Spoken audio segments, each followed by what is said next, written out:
So ito guys, ang aking papaya soup. Ayan, as you can see guys, hindi ko na tinanggalan yan ng balat. Wow. At medyo pahinog na rin yung papaya.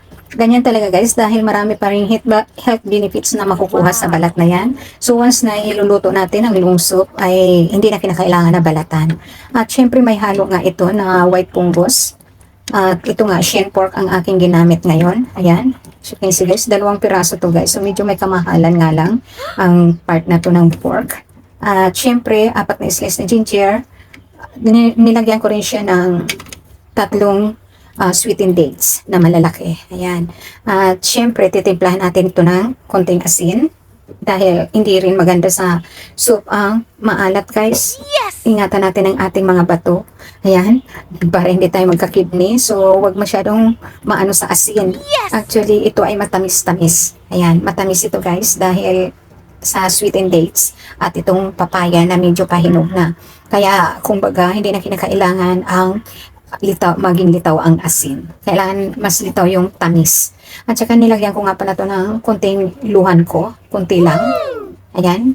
Kasi ang hinahabol natin dito guys, yung health benefits ng mga to.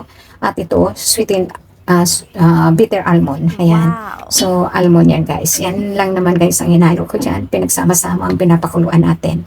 Ayan. Pinapakuluan natin to ng mga 2 hours. Ayan. So, kung nakikita nyo, luto na siya dahil naka 1.5 hours na.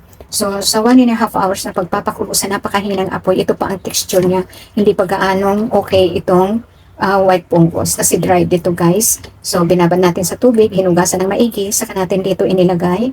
Kasama na to, pinagsama-sama ko ng pinakuluan. So, kapag luto na to guys, lutong-luto na. Ito, luto na rin. Pero, mas maganda guys yung talagang soft na siya. Kasi kinakain din to guys. Ito ay maganda talaga guys.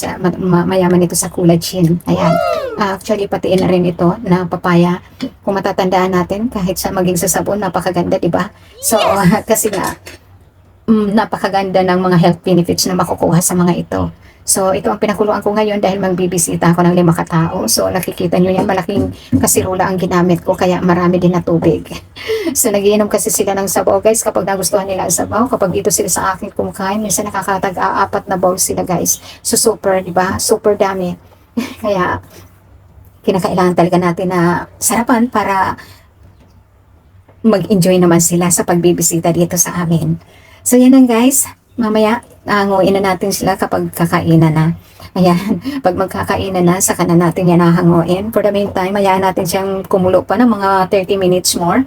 Kasi nakaka-1.5 pa lang, kaya hindi gaanong malambot yung white punggos niya. So, ayan, hayaan natin siya. Total, mamaya pa naman magkakainan.